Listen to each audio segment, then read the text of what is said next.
സിന്ദൂരരേഖ ഭാഗം 106. അവനത് പറഞ്ഞു കഴിഞ്ഞപ്പോൾ തന്നെ വിങ്ങിപ്പൊട്ടുന്ന രീതിയിൽ കരഞ്ഞുകൊണ്ടിരുന്ന അമ്മാളുവിനെ എന്ത് ചെയ്യണമെന്ന് അവൻ അറിയില്ലായിരുന്നു. അമ്മു, അധികം സ്ട്രെയിൻ ചെയ്യല്ലേ, നെറ്റിയിൽ നല്ല മുറിവുള്ളതാണ്, വേദനിക്കും. അവൾ ഏന്തി ഏന്തി വിങ്ങിപ്പൊട്ടുന്ന രീതിയിൽ കരയുന്നത് കണ്ടതും അവൻ പറഞ്ഞു പോയി. അവളുടെ മുഖമാകെ ചുവന്നു വരുന്നു. അമ്മു, മോളെ കരയല്ലേ. അവളുടെ സങ്കടം താങ്ങാനാവുന്നില്ലെങ്കിൽ പോലും അവൻ അവളെ സമാധാനിപ്പിക്കാൻ ശ്രമിച്ചു. ഈ കാര്യം അറിഞ്ഞു കഴിയുമ്പോൾ അവളിൽ നിന്ന് ഇങ്ങനെയൊരു പ്രതികരണം തന്നെയായിരുന്നു താൻ പ്രതീക്ഷിച്ചത്. പക്ഷേ അത് ഹാൻഡിൽ ചെയ്യാൻ തന്നെ കൊണ്ട് മാത്രമാവും എന്ന് തോന്നുന്നില്ല. Call the doctor please.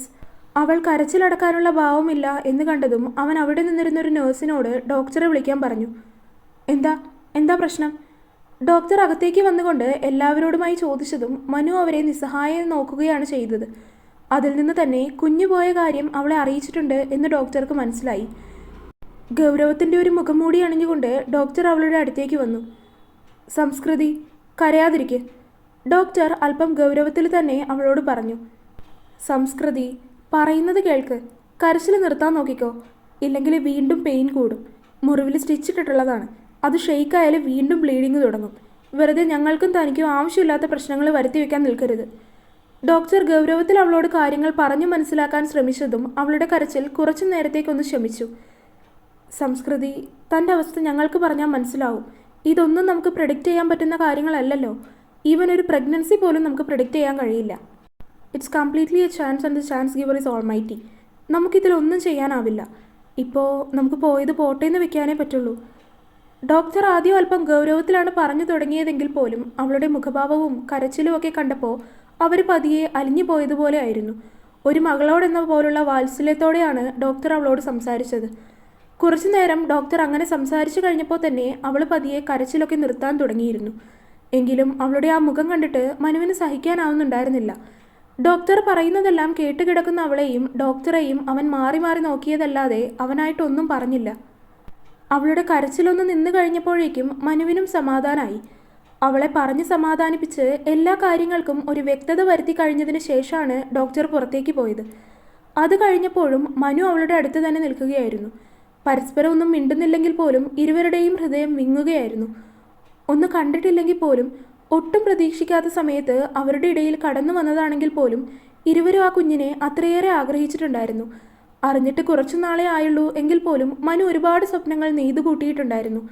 ഇരുവരുടെയും മനസ്സ് ഒരുപോലെ വേദനിക്കുന്നത് കൊണ്ട് പരസ്പരം ഒരു ആശ്വാസമാകാൻ ഇരുവർക്കും കഴിയുന്നുണ്ടായിരുന്നില്ല എന്നതാണ് സത്യം. ഡിസ്ചാർജ് ചെയ്ത് കഴിയുമ്പോൾ അവളെ അവളുടെ വീട്ടിലേക്ക് കൊണ്ടുപോകാമെന്ന് അവളുടെ അച്ഛനും അമ്മയും പറഞ്ഞിരുന്നതാണ്. പക്ഷേ മനു അത് വേണ്ടെന്ന് പറഞ്ഞു. 2 ദിവസം ഹോസ്പിറ്റലിൽ തന്നെ ആയിരുന്നു.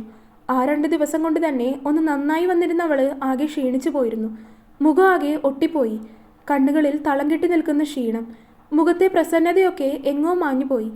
അമ്മ അവളുടെ കൂടെ തന്നെ ഉണ്ടായിരുന്നു.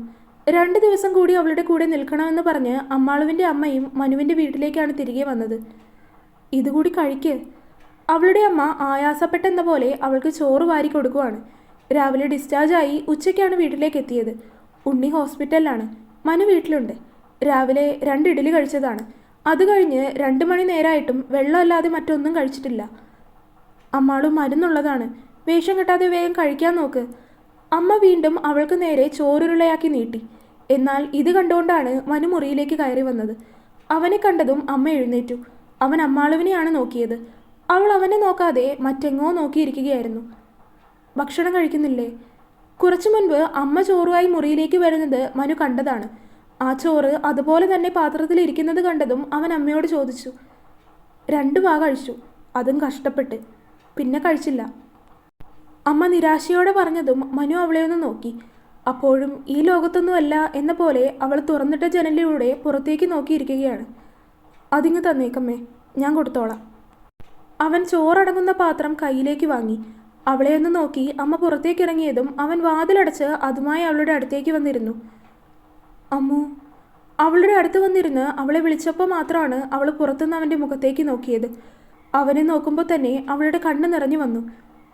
എന്തിനാ ഇങ്ങനെ വിഷമിക്കുന്നത്? ഭക്ഷണം കഴിക്കാൻ നോക്കൻ്റെ കുട്ടി. അവൻ അവളുടെ തലയിലൂടെ ഒന്ന് തലോടി. അവനിലും സങ്കടമാണെങ്കിലും അവൻ അന്നേരം അവളെ സമാധാനിപ്പിക്കാനാണ് ശ്രമിച്ചത്. ഞാൻ തെറ്റ് ചെയ്തോ മനുവേട്ടാ? അതാണോ നമ്മുടെ കുഞ്ഞു പോയത്? അവൾ വിതുമ്പലോടെ അവനോട് തിരികെ ചോദിച്ചു പോയി. എന്തൊക്കെയായി പറയുന്നത്? അങ്ങനെയൊന്നുമില്ല. വെറുതെ ആവശ്യമില്ലാത്ത ഓരോ കാര്യങ്ങൾ ആലോചിച്ച് എന്തിനാ ഈ കുഞ്ഞു മനസ്സിങ്ങനെ വിഷമിപ്പിക്കണേ? എനിക്ക് പറ്റുന്നില്ല മനുവേട്ട, ആകെ സങ്കടം വരുക. എന്നോട് എന്നോട് മനുവേട്ടൻ പറഞ്ഞതല്ലേ കോളേജിൽ പോകണ്ടെന്ന്. അത് കേട്ട് പോവാതിരുന്നിരുന്നെങ്കിൽ ഇങ്ങനെ ഒന്നും ഉണ്ടാവില്ലായിരുന്നു. എൻ്റെ തെറ്റാ. ഞാൻ ഞാൻ കാരണമാണ്. അവൾ വീണ്ടും സ്വയം കുറ്റപ്പെടുത്തുന്നത് പോലെ പദം പറഞ്ഞ് കരഞ്ഞു. മനു പ്ലേറ്റ് ടേബിളിൽ വെച്ച് അവളെ ചേർത്ത് പിടിച്ചു. അമ്മു, കഴിയാനുള്ളത് കഴിഞ്ഞു. ഇനിയും പോയതിനെക്കുറിച്ച് ആലോചിച്ചിരുന്നിട്ട് എന്തിനാ? ചിലപ്പോൾ ഇതിലും വലുതെന്തെങ്കിലും ആയിരുന്നു വരാനിരുന്നതെങ്കിലോ? ഒരുപക്ഷെ ഞാനായിരുന്നു മനുവേട്ടാ! അവനത് പറഞ്ഞു തീർക്കും മുന്നേ അവൾ ഞെട്ടലോടെ വിളിച്ചു പോയി. കണ്ടോ, ഇതിലും വരാനിരുന്നത് ഇങ്ങനെയായി എന്ന് കരുതിയാൽ മതി. ഞാൻ പറഞ്ഞല്ലോ, കുഞ്ഞിന് നമ്മുടെ അടുത്തേക്ക് വരാനുള്ള ടൈം ആയിട്ടില്ല. അവൻ പറഞ്ഞതും അവളൊന്നും മിണ്ടിയില്ല. പതിയെ അവളിലെ തേങ്ങൽ നിലച്ചു.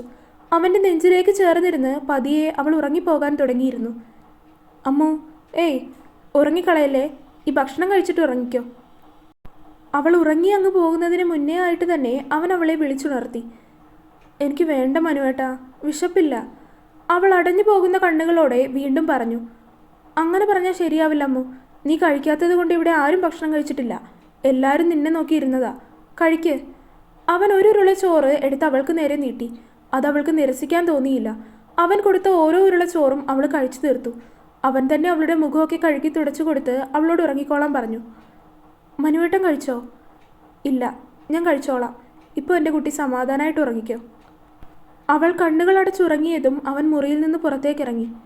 കഴിച്ചോ? പാത്രവുമായി തിരികെ വരുന്ന മനുവിനോട് അമ്മ ചോദിച്ചതും അവനൊന്ന് തലയാട്ടി. ഭക്ഷണം കഴിക്കുന്നില്ലേ നീ? അവൾക്കുള്ള ഭക്ഷണം കൊടുത്തു കഴിഞ്ഞ് അവൻ നേരെ മുകളിലേക്ക് പോകുന്നത് കണ്ടതും അമ്മ അവനോട് ചോദിച്ചു. ഇല്ല, അത്യാവശ്യമായിട്ട് ഒരിടം വരെ പോകാനുണ്ട്. അത് പറഞ്ഞ് അവൻ മുകളിലേക്ക് കയറിപ്പോയി. ഒരു 5 മിനിറ്റ് കഴിഞ്ഞപ്പോൾ തന്നെ ഡ്രസ്സ് മാറി അവൻ താഴേക്ക് വരികയും ചെയ്തു. അമ്മ, ഞാൻ പോയിട്ട് വരാം. അമ്മ ഉറക്കമാണ്. ചോദിച്ചാൽ ഞാൻ പുറത്തേക്ക് പോയി എന്ന് പറഞ്ഞാൽ മതി. 2 അമ്മമാരോടുമായി പറഞ്ഞുകൊണ്ട് അവൻ പുറത്തേക്ക് പോയി. പുഴയരികിലെ ഒരു വഴിയോരത്ത് അവൻ വണ്ടി ഒതുക്കി. അവിടെ അപ്പോഴേക്കും ഒരു വണ്ടി കിടപ്പുണ്ടായിരുന്നു. അവനെ കണ്ടതും അയാൾ കാറിൽ നിന്നും പുറത്തേക്കിറങ്ങി. ദാ, നീ പറഞ്ഞ എല്ലാ ഡോക്യുമെൻറ്റ്സ് ആൻഡ് എവിഡൻസ് ഇതിലുണ്ട്. ഇതിൽ കൂടുതലായിട്ട് എന്ത് വേണമെങ്കിലും പറഞ്ഞാൽ മതി. പുറത്തിറങ്ങാനോ രക്ഷപ്പെട്ടു പോകാനോ ഒരു പഴുതുപോലും ആർക്കും ഉണ്ടാകരുത്. ഇവരെ നിയമപരമായി അല്ലാതെ കൈകാര്യം ചെയ്യാൻ എനിക്ക് അറിയാൻ വയ്യാതിരുന്നിട്ടല്ല. പക്ഷേ ജയിലിൽ കയറുമ്പോഴും നാട്ടുകാരത് കണ്ട് പരിഹസിക്കുമ്പോഴും ഉണ്ടാകുന്ന വേദന, വീട്ടുകാർ അനുഭവിക്കുന്ന വിഷമം, അതെല്ലാം ഇവരും കാണണം, അനുഭവിക്കണം. റിലാക്സ് മാനവ്, അതിനുള്ളതെല്ലാം ഞാൻ ചെയ്തോളാം. നിനക്ക് നൽകാനാവുന്നതിലും കൂടുതൽ ശിക്ഷ ഞാനായിട്ട് കൊടുത്തോളാം. പണം വാരി എറിഞ്ഞാൽ പോലും ആരും രക്ഷപ്പെടില്ല. പറയുന്നത് സൂര്യശങ്കർ IPS ആണ്. അത് പറഞ്ഞ് അവൻ കയ്യിലിരുന്നിരുന്ന കൂളിംഗ് ഗ്ലാസ് വീണ്ടും കണ്ണിലേക്ക് വെച്ചു. Thanks Surya. No more thank you. You saved my daughter's life. അതിന് പകരമായിട്ട് എന്ത് ചെയ്താലും മതിയാവില്ല. You are like a god to us. So എൻ്റെ ഭാഗത്തുനിന്ന് ഡോക്ടർക്ക് വേണ്ടുന്ന എല്ലാ സഹായവും ഉണ്ടാകും. അതിന് മനു ഒന്ന് പുഞ്ചിരിച്ചു. ഞാനൊന്ന് ഡീറ്റെയിൽഡായിട്ട് നോക്കട്ടെ, എന്നിട്ട് ഞാൻ വിളിക്കാം ഡോക്ടറെ. അത് പറഞ്ഞ് സൂര്യൻ തിരികെ മടങ്ങി. ഒന്ന് പുഞ്ചിരിച്ചുകൊണ്ട് മനു തിരികെ കാറിലേക്ക് കയറുമ്പോൾ അവൻ്റെ ഉള്ളിൽ സൂര്യനെ പരിചയപ്പെടാനിടയായ സാഹചര്യം ഓർമ്മ വന്നു. ന്യൂസിലൊക്കെ കണ്ടു പരിചയമുള്ള മുഖമാണ് സൂര്യശങ്കർ IPS എന്നത്. പക്ഷേ എങ്കിൽ പോലും താൻ ആദ്യമായിട്ട് കണ്ട സൂര്യശങ്കറിൻ്റെ മുഖം തീർത്തും വ്യത്യസ്തമായിരുന്നു. ഒരിക്കലും ആരും കണ്ടു കാണാത്തൊരു മുഖം. തുടരും. അപ്പോൾ വീഡിയോ കണ്ടവരെല്ലാവരും വീഡിയോ ലൈക്ക് ചെയ്യുക. നിങ്ങളുടെ അഭിപ്രായങ്ങൾ എന്തായാലും അത് കമൻറ്റായിട്ട് അറിയിക്കുക. ചാനൽ ഇതുവരെ സബ്സ്ക്രൈബ് ചെയ്യാത്തവരുണ്ടെങ്കിൽ സബ്സ്ക്രൈബ് ചെയ്യുക. അടുത്ത പാർട്ടുമായിട്ട് നാളെ തന്നെ വരാം കേട്ടോ. ബൈ.